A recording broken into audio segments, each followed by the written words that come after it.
Leo Maxwell stared at the blinking numbers on his phone screen, his last $172.48, a stark reminder of how much this budget mountain getaway was costing him. Beside him, 5-year-old Lily bounced on the airport lounge chair, her bright eyes fixed on a distant plane. "Look, Daddy! Our plane!" she shrieked, oblivious to the tight knot in his stomach. The resort's reception area was all polished marble and sparkling chandeliers. A palace compared to the tiny cabin Leo had envisioned. "Maxwell, party of two," the resort manager, a man with a suspiciously smooth smile, asked. "Ah, yes, Mr. Maxwell. Due to a unique system error, your reservation has been upgraded. You'll be staying in our exclusive summit suite." Leo blinked, his jaw slack. Lily gasped, tugging his hand. "A castle, Daddy?" Inside, the summit suite was a sprawling, opulent wonderland. Lily shrieked with delight, cannonballing onto a plush king-sized bed, then marveling at the panoramic mountain views from the floor-to-ceiling windows. Leo, however, felt a growing unease. Every piece of designer furniture, every gleaming fixture, screamed an extravagance he couldn't even fathom. This wasn't just out of his budget. It was out of his entire universe. He felt like an imposter, wondering when the other shoe would drop. A sharp, imperious knock echoed through the suite. Leo, still reeling from the sheer luxury, pulled open the heavy oak door. Standing there, framed by the expensive doorway, was a woman in a perfectly tailored navy suit, her posture rigid, her blue eyes sharp. "I believe there's been a mistake," she stated, her voice cool and commanding. "This is Knopf Cabin." Leo's breath hitched, his eyes widened, his face draining of all color. It was Vivian Thorne, the ruthless CEO of Thorne Industries, the woman who had laid him off just 3 months ago. Lily, peeking out from behind his leg, simply whispered, "Who's that, Daddy?" Minutes later, back in the lavish reception area, the resort manager wrung his hands. "A catastrophic system error, Miss Thorne, Mr. Maxwell. Unprecedented. And, unfortunately, due to peak season, every other luxury suite is fully booked." Vivian Thorne's jaw was clenched so tight, Leo feared it might crack. "So you're telling me," she bit out, "that I'm expected to share my private cabin with him?" She didn't even acknowledge Leo by name. After a tense silence, she relented. "Fine. For tonight. But we will have strict boundaries." Leo, mortified, just wanted to disappear into the polished marble floor. The opulent living area of the summit suite felt less like a vacation paradise and more like a gilded cage as evening settled. Vivian Thorne, now changed into a sleek silk loungewear set that somehow still screamed power suit, stood by the panoramic window, surveying the vast space as if it were a new acquisition. "All right, Maxwell," she began, her voice crisp, turning to face Leo and Lily, who were attempting to build a precarious tower of cushions on the plush rug. "Given the unforeseen circumstances, we'll need some ground rules. This isn't a negotiation, merely a division of assets." Leo bristled, pulling Lily closer. "Assets?" he muttered under his breath, but Vivian ignored him. "The master bedroom is mine, naturally. You and Lily will take the secondary suite. The kitchen is communal, but I expect common courtesy regarding cleanup. My work hours are erratic, so noise levels should be kept to a minimum in the evenings. And under no circumstances is Lily to touch my work tablet or any of my documents." Her gaze, sharp and unwavering, landed on Lily, who, oblivious, giggled as her cushion tower toppled. Leo felt a suffocating pressure. He wanted to retort, to remind her that he was a guest too, albeit an accidental one. But Lily's presence kept his tongue tied. He could only manage a terse, "Understood." He scooped Lily into his arms, retreating to their assigned bedroom. The CEO's rules were laid out, and he was already feeling like a subordinate in his own temporary home. The next morning, the summit suite still felt too large, too quiet, save for Lily's cheerful humming. Leo was preparing a simple breakfast in the gleaming kitchen when Lily, armed with a crayon-scribbled drawing of a lopsided flower, ventured into the living area where Vivian was already engrossed in a business report on her tablet. "Look," Lily chirped, holding up her artwork. "It's for you. It's a happy flower." Vivian stiffened, her gaze slowly lifting from the screen. She looked at the drawing, then at Lily's wide, trusting eyes. A flicker, a momentary, almost imperceptible softening, crossed her features. "Oh," she said, her voice a little less sharp than usual. She took the drawing, her fingers brushing Lily's small ones. "Thank you, Lily. It's very colorful." A tight, almost smile touched her lips, quickly vanishing. Leo, watching from the kitchen, felt a jolt. He'd never seen Vivian Thorne smile, let alone look anything other than supremely composed. Lily's innocent charm had clearly caught the CEO off guard. But just as quickly, Vivian cleared her throat, placing the drawing carefully on the coffee table beside her, and her eyes returned to the glowing screen, her professional facade firmly back in place. Later that evening, after Lily had finally drifted to sleep, the quiet of the suite was heavy with unspoken tension. Leo was reading in the living area, trying to ignore Vivian, who sat across the room, a tablet in hand. "Maxwell," Vivian said, breaking the silence. Her voice was calm, almost clinical. "I've been speaking with the resort manager. It seems they do have availability at a sister property, equally luxurious, a short drive from here," she gestured to the tablet. "To compensate you for this inconvenience, and for the unfortunate error on their part, I'm prepared to offer you a full refund for your original booking, plus a substantial stipend to cover the new accommodation and any additional expenses for the remainder of your stay. Consider it a goodwill gesture and a solution." Leo's book slammed shut. "A stipend?" His voice was low, laced with a bitterness he couldn't hide. "Are you offering me charity, Miss Thorne, or is this a bribe to get me out of your cabin?" The words felt like a punch, and the heat in his cheeks burned. He wasn't some project for her to solve with money. He wasn't a charity case, especially not to the woman who'd laid him off. Vivian's expression remained impassive, but a subtle tightening around her eyes betrayed a hint of annoyance. "It's a practical resolution, Maxwell. One that benefits both parties. It's certainly not charity. It's compensation for an inconvenience." "My inconvenience isn't for sale," Leo snapped, pushing himself to his feet. "And neither is my dignity." Leo retreated to the secondary suite, the heavy mahogany door clicking shut behind him. He paced the plush carpet of the bedroom, Vivian's offer echoing in his mind. A substantial stipend. Enough money to not just cover a new resort, but probably enough to pay a month's rent, maybe even get his car fixed. For a single dad teetering on the edge of financial disaster, it was a lifeline. But the taste in his mouth was bile, compensation for an inconvenience. That's how she saw him. A problem to be solved with a check.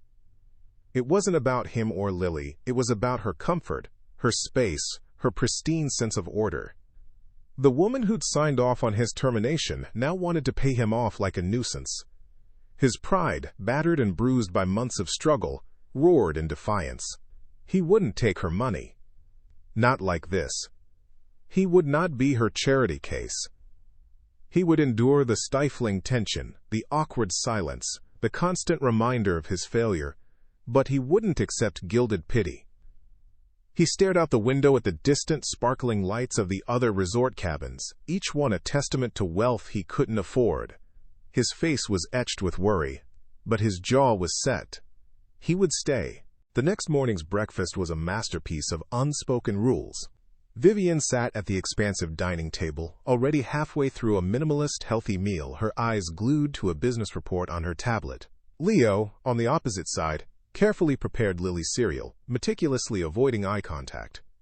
Lily, sensing the palpable chill in the air, tried her best to break it. "Daddy, can Vivian have some of my special dinosaur cereal?" she asked, holding up a spoonful. "Vivian is busy, sweetie," Leo said, his voice strained but gentle. "Let's let her work." Vivian offered a tight, almost imperceptible nod in Leo's direction, a polite acknowledgement of his intervention before her gaze snapped back to her screen. The silence descended once more, thick and suffocating. The exquisite mountain view outside the window seemed to mock their strained coexistence. The agreement was clear. They would simply ignore each other until the resort found a permanent solution. Or until one of them cracked. They both finished their meals quickly, a quiet mutual decision made to explore the resort separately for the day. "Look, Lily, our special cabin!" Leo pointed to the vast, opulent suite spread out before them, trying to infuse his voice with a cheerfulness he didn't quite feel. Lily, ever observant, squinted. "But Daddy, it's so big! And you said our cabin was small like a treehouse." Leo ruffled her hair, a tired smile tugging at his lips. "It's a very special treehouse, sweetheart. The kind with, extra-large branches. He watched her skip off to investigate a plush armchair, her innocent delight, a stark contrast to the knot of anxiety tightening in his stomach. Out on the panoramic balcony, the sweeping forest views were breathtaking, but all Leo could see were the price tags hanging invisibly from every designer piece of furniture. Other guests, impeccably dressed and laughing effortlessly, strolled through the resort's manicured grounds below. He felt like a stray dog that had wandered into a kennel for purebreds, acutely aware of his worn jeans and Lily's slightly scuffed sneakers. He was here for Lily, but the gilded cage felt more like a trap. As evening draped the mountain in deep blues, Leo found Vivian Thorne exactly where he expected her, hunched over a glowing laptop at the massive dining table.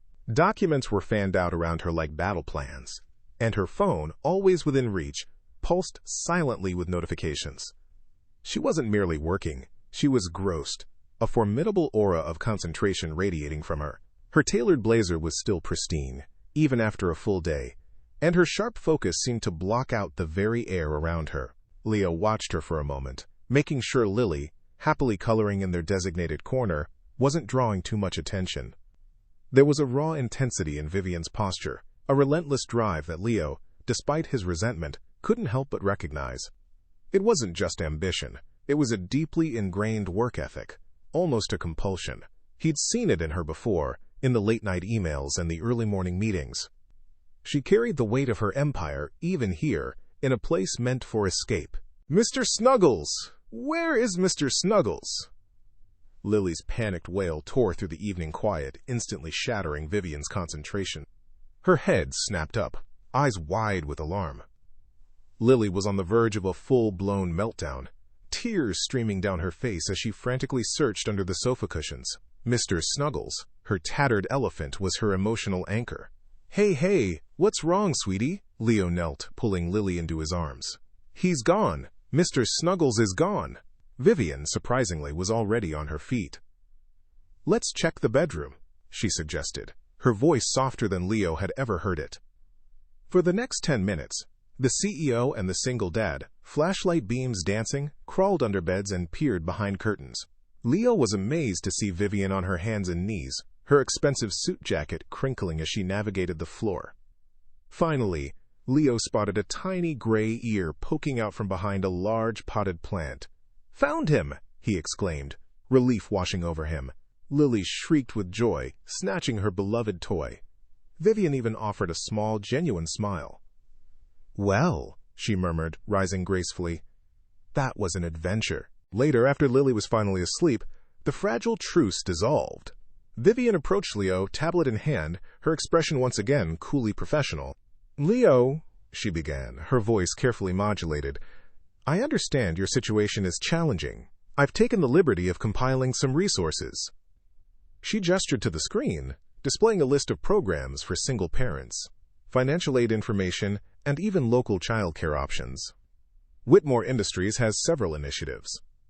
We believe in providing a safety net, an opportunity for those facing hardship. Leo felt a cold dread spread through him. It was happening again. The gilded pity. "Vivian?" He cut her off, his voice sharper than he intended.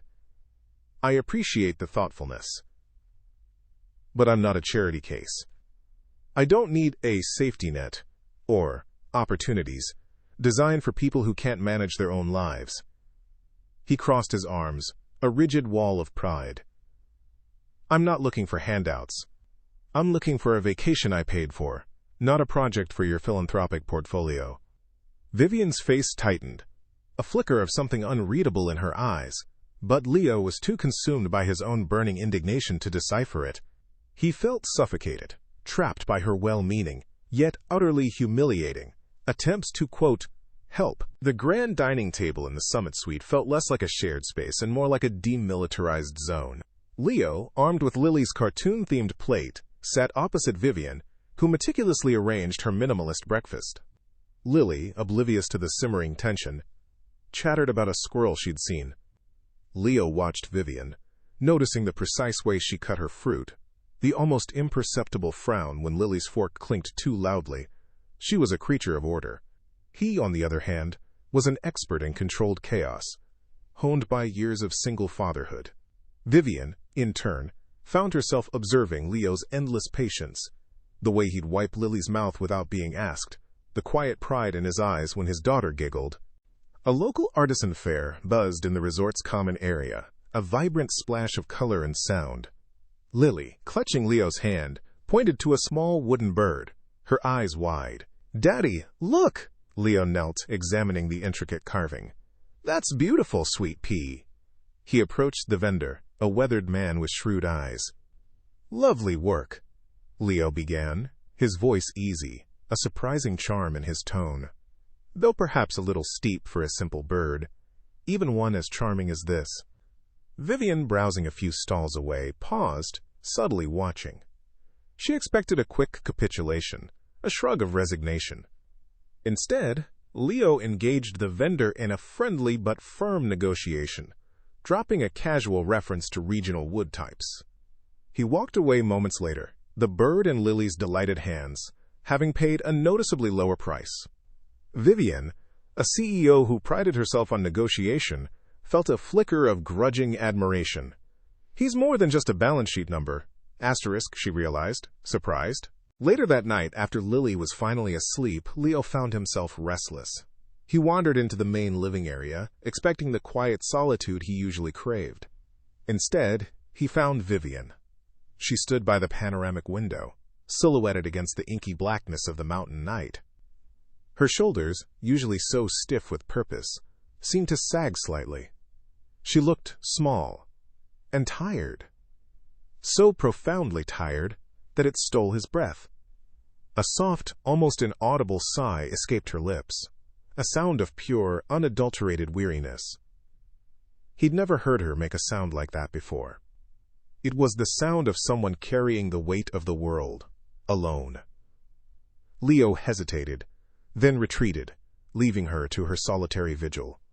The moment passed, leaving only the vast darkness and a new, unsettling empathy in its wake. The next morning, the resort offered a guided nature walk.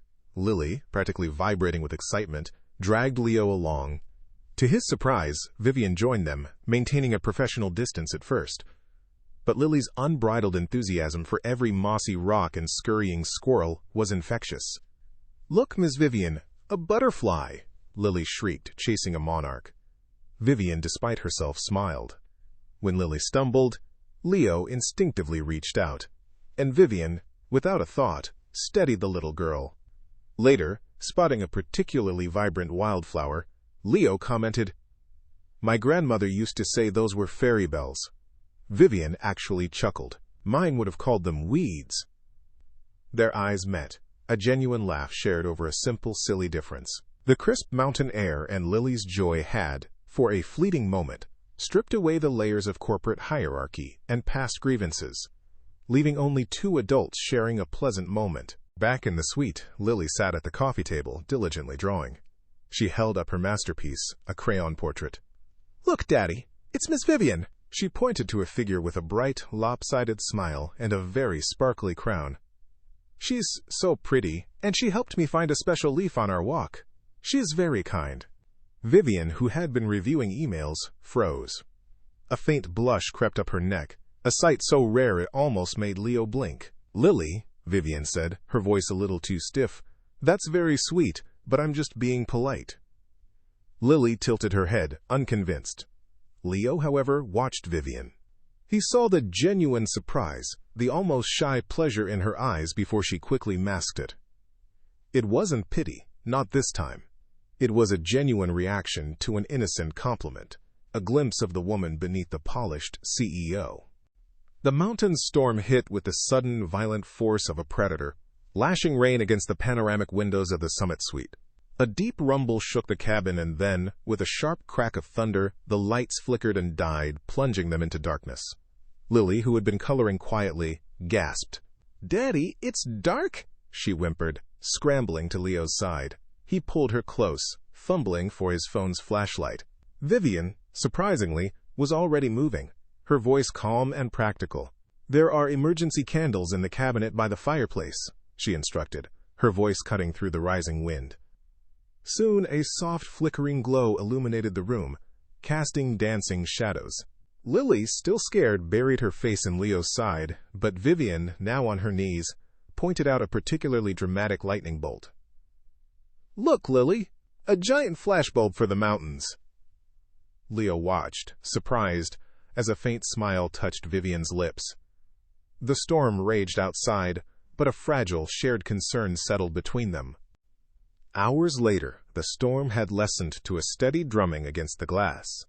Lily, exhausted by the excitement, was finally asleep in her makeshift bed on the plush sofa, a beacon of peace amidst the lingering tension. Leo and Vivian sat by the crackling fireplace, the only light in the vast suite now. The silence stretched, comfortable rather than awkward, a rare commodity in their forced cohabitation. Leo found himself speaking, the dim light and shared vulnerability loosening his tongue. "It's hard," he began, his voice barely a whisper. "The constant worry. Every bill, every unexpected expense. It feels like a personal failure. And trying to give Lily everything she deserves, when you're always just a step away from not being able to afford anything." He ran a hand through his hair. "I'm terrified of letting her down, of her seeing me as a charity case." He paused, the words hanging heavy in the air. "It's why your offers, even if well-meaning, felt like a punch to the gut, like a confirmation of my worst fears." Vivian listened, her gaze fixed on the flames, her expression unreadable, but a stillness in her posture suggested deep attention. Vivian remained silent for a long moment, the only sound the gentle hiss of the fire. Leo braced himself for a detached, logical response, perhaps a lecture on financial planning. Instead, she sighed, a soft, almost imperceptible sound that seemed to carry the weight of years. "I understand that feeling," she said, her voice low, a stark contrast to her usual crisp tone. "Of feeling like you're always being judged, always having to prove yourself." She shifted, turning slightly towards him, her eyes distant, lost in a private memory. "My family, they weren't always in the position they are now. My father built everything from nothing, but there was always this pressure. This expectation to be perfect, to never show weakness, especially when others had so much more. People saw his success, but they didn't see the years of struggle, the sacrifices, the times he felt overlooked or underestimated because of where he came from." She paused, a flicker of raw emotion in her eyes before it was quickly masked. "I learned early that to be taken seriously, to survive, you had to build walls. To never let anyone see you vulnerable, because it would just be used against you." Leo watched her, captivated.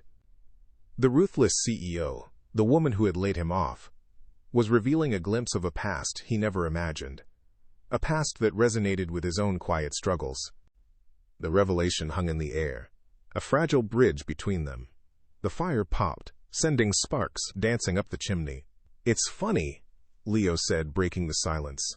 "You spend so much time building those walls, you forget what it's like to just exist without them." Vivian nodded slowly. "Indeed, it's a very solitary existence sometimes." He found himself asking, "What do you do when you're not building empires or running charities? What do you do for yourself?" A small, genuine smile touched her lips, a rare sight. "I read, a lot, old classics mostly. Sometimes, when no one is looking, I dabble in sketching. Nothing serious, just lines on a page." Leo's eyebrows rose in surprise. "Sketching? Really? I used to draw too, when I had the time, comic book characters mostly. And I'm a sucker for classic sci-fi movies. The really cheesy ones." Vivian actually chuckled, a soft, pleasant sound. "I confess, Forbidden Planet holds a certain charm." They found themselves discussing obscure cinematic references and forgotten literary figures, a comfortable, easy conversation unfolding between them, surprising both with its effortless flow. The storm had finally begun to subside, the rain tapering off to a gentle drizzle. The first hint of dawn, a faint gray light, began to peek through the heavy clouds, softening the edges of the room. Vivian, exhausted from the long night and unexpected confessions, had eventually curled up on the large sofa, falling into a light sleep. Leo watched her, his perception shifting dramatically. She wasn't just the CEO who had laid him off, or the wealthy woman whose pity he'd resented. She was a woman burdened by her own past, her own expectations, her own solitary fight to be seen and respected. The cold, pragmatic facade he'd associated with her now seemed like a carefully constructed shield, built out of necessity rather than malice. He saw the subtle lines of weariness around her eyes, the way her hand, usually so firm and decisive, was relaxed and vulnerable in sleep. She carried her own heavy loads, her own complexities, just as he did. The dawn, usually a symbol of a new day's struggle, now brought with it a new light, not just to the room, but to his understanding of Vivian Thorne. She was human, after all. The crisp mountain air, once a source of quiet contemplation, now felt charged with a different kind of energy for Leo. He found himself subtly observing Vivian in the resort's common areas, a habit he hadn't intended to develop. One afternoon, while Lily chased a rogue pinecone near the main lodge, he watched Vivian speak to a young bellhop. Her posture was relaxed, a genuine, easy smile gracing her lips as she thanked him for directions. Later, he saw her bend down without a moment's hesitation to help a small child who dropped their ice cream, her movements surprisingly gentle. It wasn't the cold, calculating CEO he'd expected. Each small act chipped away at the hardened image he'd built around her, leaving him intrigued and a little confused. That evening, as Leo tucked Lily into bed, murmuring stories of brave adventurers, he heard Vivian's voice from the balcony. It was hushed, almost a whisper, yet carried a profound intensity. He paused, listening, unable to decipher the words but acutely aware of the shift in her tone. "No, we can't let that happen. Her application might be complex, but her need is clear. I want to personally ensure she gets into the transitional housing program. She's a single mother, just like so many others who deserve a fighting chance." The words hung in the air, compassionate and concerned, a stark contrast to the steely professional he knew. Transitional housing? Single mothers? Leo's brow furrowed. He imagined the cold, impersonal corporate language he was used to, but Vivian's voice had been laced with a raw, undeniable empathy. It was a revelation, painting a picture of a woman far more complex than he'd allowed himself to see. The next morning, Lily woke him with a delighted squeal. "Daddy, look, a new puppy!" In her hands was a beautifully crafted wooden toy dog, its painted eyes bright and friendly. Leo blinked, rubbing the sleep from his eyes, then looked at the bedside table. Nestled beside his worn wallet was a discreetly wrapped package. Inside, he found a high-quality, insulated travel mug, the kind he'd admired but never bought, deeming it an unnecessary luxury. He glanced across the suite. Vivian sat at the dining table engrossed in her tablet, a faint, almost imperceptible curve to her lips. His jaw tightened. Another gift? Another bribe? He felt a familiar, bitter resentment churn in his gut. This wasn't kindness. This was a calculated move, a way to smooth things over, to subtly remind him of her superior position, her endless resources. It was charity, wrapped in elegant paper, and it burned his pride like a brand. She hadn't forgotten their last exchange, not really. This was just her corporate way of fixing things, of compensating the little guy she'd wronged. Leo strode to the dining table, the wooden dog still clutched in Lily's hand, the travel mug in his. "What is this, Vivian?" he demanded, his voice sharper than he intended, echoing in the quiet suite. Vivian looked up, her expression unreadable, then slowly removed her reading glasses. "A small token," she said, her voice even. "For Lily, and for you, a thank you for your patience." "Patience?" Leo scoffed, slamming the mug gently onto the table. "Or compensation. Are you trying to buy my silence? Is this how you operate, Miss Thorne? You lay people off, then offer them gilded pity and call it generosity? Am I just another project for your charitable foundation? A single dad's success story you can parade in your annual report?" His face flushed hot with indignation, the fear of being a charity case overriding any newfound empathy. "You think I'm some kind of PR opportunity?" Vivian flinched, her eyes widening, a flicker of raw pain crossing her features before a cool mask settled. She said nothing, only watched him, her silence a stark counterpoint to his fury. He had expected anger, defensiveness, but not this wounded stillness. When he finally stopped, breathless, she simply gathered her tablet and papers with deliberate, steady movements. Without another word, without even looking at him again, she rose and retreated to her room, the soft click of the lock echoing her emotional withdrawal. Vivian leaned against the closed door, her chest tight. He saw her as a manipulator, a cold, calculating CEO using her wealth to control. The accusation of being a PR opportunity stung most. All her attempts to connect, to show a different side, had been twisted into something ugly, something she despised. He doesn't understand, she thought, the frustration mingling with a deep, aching hurt. He doesn't understand at all. The silence in Leo's room was thick, heavier than the plush duvet on his ridiculously soft bed. He paced, the expensive carpet muffling his agitated steps, but doing nothing to quiet the insistent replay in his mind. You want to know the worst part? For a few hours, I actually felt like I was worth something. But this whole time, you were just evaluating me like some kind of case study. The words, Rachel's from the original script, echoed his own, just as sharp, just as cutting. He'd seen the way Vivian's jaw had tightened, the sudden, almost imperceptible flicker of pain in her eyes before she'd retreated behind a mask of cool professionalism. Had he been too harsh, too quick to judge, fueled by his own simmering insecurities about his financial state, about being laid off? The thought gnawed at him, a sour taste of regret. He ran a hand through his already disheveled hair, his expression troubled. He'd been so focused on protecting his pride, he might have trampled someone else's. Later that evening, the uneasy quiet of the Summit Suite was punctuated only by the soft glow of the television Lily was watching. Leo sat beside her, trying to focus on the cartoon, but his gaze kept drifting to the closed door of Vivian's bedroom. Lily, ever perceptive, patted his hand. "Daddy," she asked, her voice small, "why is Vivian sad?" Leo flinched. He hadn't realized his daughter had picked up on the tension. Looking into her wide, concerned eyes, he knew he couldn't let his pride dictate the atmosphere for her. Vivian might be a thorny CEO, but she was also a human being, and Lily's innocent question was a stark reminder of that. He had to try. He really had to try to make things right. Taking a deep breath, Leo approached Vivian, who sat rigidly at the living room's expansive desk, her fingers flying across a laptop keyboard, a clear sign she was barricading herself in work. "Vivian!"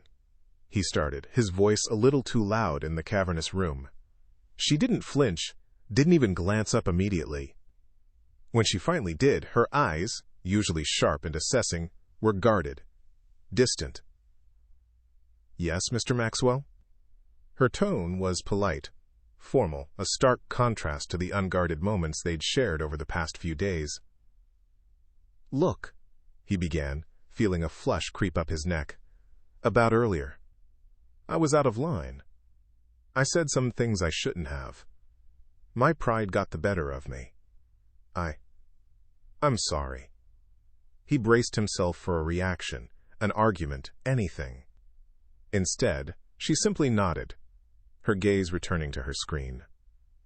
"Apology accepted, Mr. Maxwell.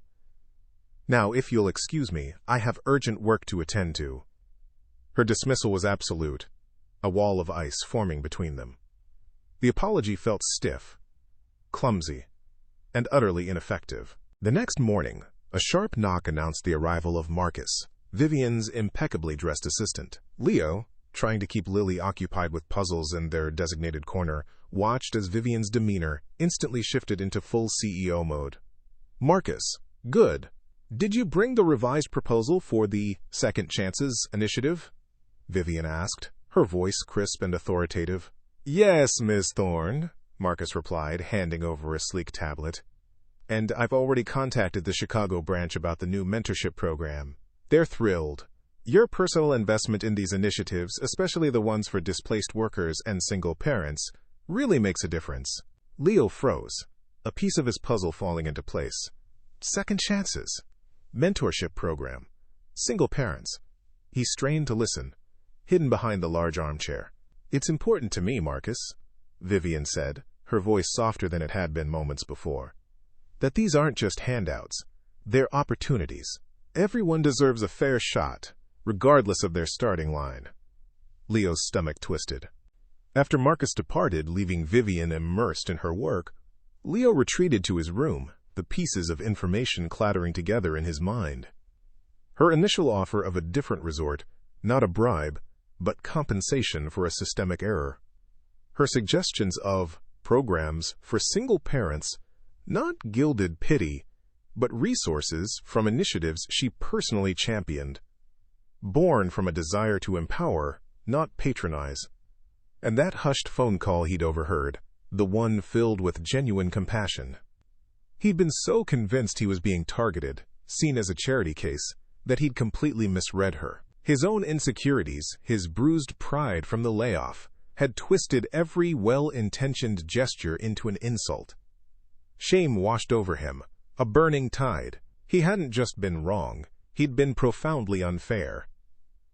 He sat on the edge of his bed, head in his hands, the weight of his flawed judgments heavy on his shoulders. He needed to talk to her again, not with anger, but with humility.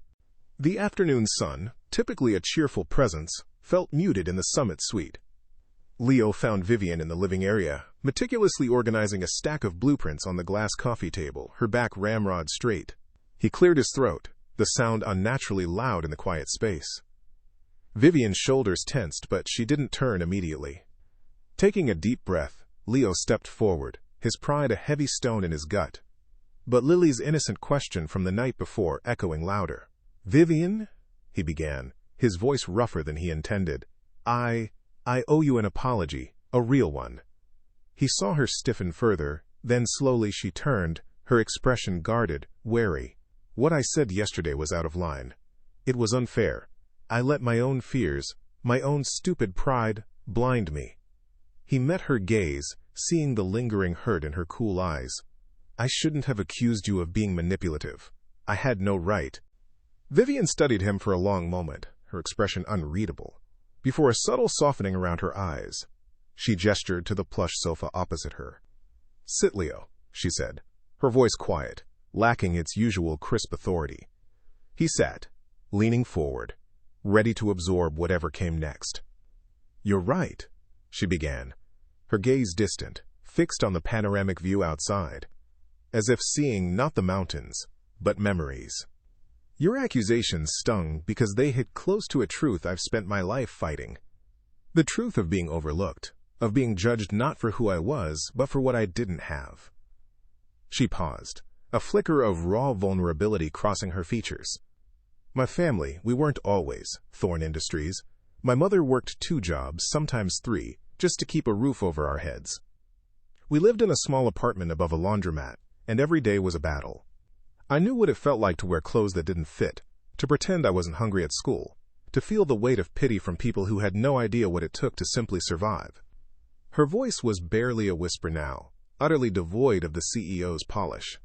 "I learned early that people either saw your poverty and dismissed you, or they saw your ambition and tried to tear you down. It was a constant struggle to prove I was more than my circumstances, that my abilities were my own, not some accidental gift." Leo listened, mesmerized, a profound shift occurring within him. This wasn't the ruthless CEO. This was a woman who understood struggle, perhaps even more intimately than he had imagined. Vivian turned back to him, a faint, almost imperceptible tremor in her hand as she smoothed a wrinkle in her skirt. "So when I offered you an alternative suite, or resources for single parents, it wasn't about pity, Leo. It was about rectifying a systemic wrong, about ensuring dignity. My mother was proud, just like you. She wouldn't take handouts, but she would accept a hand up if it was offered with respect." She met his gaze directly. "My philosophy in business, and in my charitable work, is to empower. To give people the tools and the opportunity to build their own success, not to just throw money at a problem. It stems from knowing that sometimes all it takes is one small, genuine opening to change everything. My initial offers were clumsy, I'll admit. I didn't expect you to be quite so vehemently opposed." Leo felt a flush of shame. Her words peeled back layers of his assumptions. revealing a core of sincerity he had completely missed. It wasn't gilded pity. It was a carefully constructed bridge, built by someone who knew the chasm intimately. I understand, Leo said, his voice quiet, humbled. He looked down at his hands, remembering all the times he'd clenched them in frustration, in fear. My whole life, I've fought against being a charity case. When Lily's mom left and I was suddenly on my own, every decision felt like it was under a microscope. Every struggle, every missed bill, felt like a public failure. And worse, a failure for Lily. I was terrified of anyone thinking I couldn't handle it, that I needed help because I was weak. So I built walls. High ones. Any offer, any gesture that even hinted at pity, I shot it down. He looked up, his eyes raw with emotion. I couldn't stand the idea of anyone seeing me as less, especially not for Lily's sake. It was a terror, Viv. The terror of not being enough, of losing my self-sufficiency, of having someone else pay my way because I couldn't. Vivian listened, her expression softening with each word, a shared understanding dawning between them. She didn't interrupt, simply absorbed his pain, her own past struggles echoing his. A comfortable silence settled between them, heavy with unspoken understanding. They had both, in their own ways, fought similar battles against perception, against the labels society tried to pin on them. Leo, the single dad struggling to maintain dignity. Vivian, the CEO fighting to be seen as more than just a powerful, wealthy woman. They were two sides of the same coin, forged by the fires of circumstance, united by the scars of feeling misunderstood.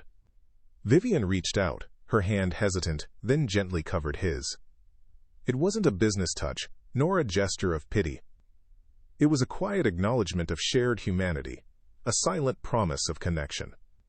Their eyes met, and in that gaze, the emotional distance that had separated them dissolved, replaced by a warmth that promised something entirely new, entirely genuine. The morning sun streamed into the summit suite, painting the opulent living area in shades of gold. Lily, blissfully unaware of the momentous conversation hovering in the air, hummed a cheerful tune while stacking oversized cushions into a precarious fort. Leo watched her for a moment, then turned to Vivian.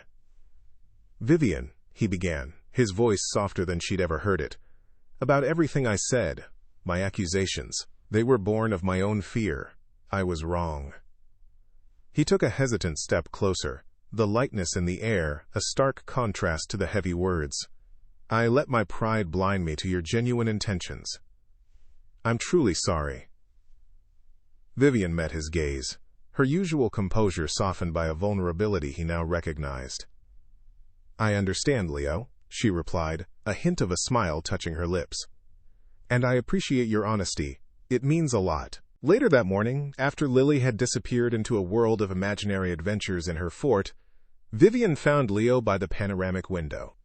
"Leo," she said, her tone shifting to a familiar, professional directness, yet infused with a warmth he hadn't noticed before. "I've been thinking, even before all of this. Your resourcefulness, your empathy, your resilience with Lily. You have a unique perspective, a way of connecting with people that can't be taught." She paused, then continued. "My company is expanding its community outreach initiatives. We need someone who can bridge the gap between corporate strategy and genuine human need. Someone who understands the struggles we aim to alleviate, not just from a spreadsheet, but from experience." Leo's breath caught. This wasn't charity. This wasn't pity. "I'm offering you a position, Leo. One where your skills and your character are not just valued, but essential. It's a partnership, not a handout." Leo stared at her, the expensive view outside blurring. The offer was real, tangible, and completely devoid of the patronizing undertones he'd braced himself for. It was based on him, on his strengths, not his perceived weaknesses. "Vivian," he began, a genuine smile finally breaking through his caution. I don't know what to say." "Say yes," she prompted, her own smile widening, a spark of genuine pleasure in her eyes. "Say you'll trust me, just as I'm trusting you." Leo thought of Lily, of the endless struggle, and then of the unexpected connection forged in this luxurious, accidental cage. He thought of Vivian's own story, her shared scars. "Yes," he said, his voice firm, resolute. "Yes, Vivian, I trust you, and I'm ready to build something, together." He extended his hand, and she met it, their clasped hands, a silent promise. A handshake that sealed not just a professional agreement, but the beginning of a future neither had dared to imagine. Their final morning in the Summit Suite was filled with a comfortable ease that had been unimaginable just days before. Lily chattered happily over a breakfast of resort-made pancakes, drawing whimsical pictures on a napkin. Leo and Vivian sat across from each other, sharing light-hearted banter about Lily's latest masterpiece and quiet glances that spoke volumes. His hand brushed hers under the table, a fleeting, intimate contact that sent a warm current through him. The weight of the world, the gnawing anxiety that had been his constant companion, felt lighter, replaced by a profound sense of peace. As they prepared to leave, the once gilded cage now felt like a cherished sanctuary, a place where two vastly different lives had collided, broken down walls, and found a shared future. It wasn't just a vacation ending, it was a new beginning, free from golden handcuffs, bound instead by a blossoming love.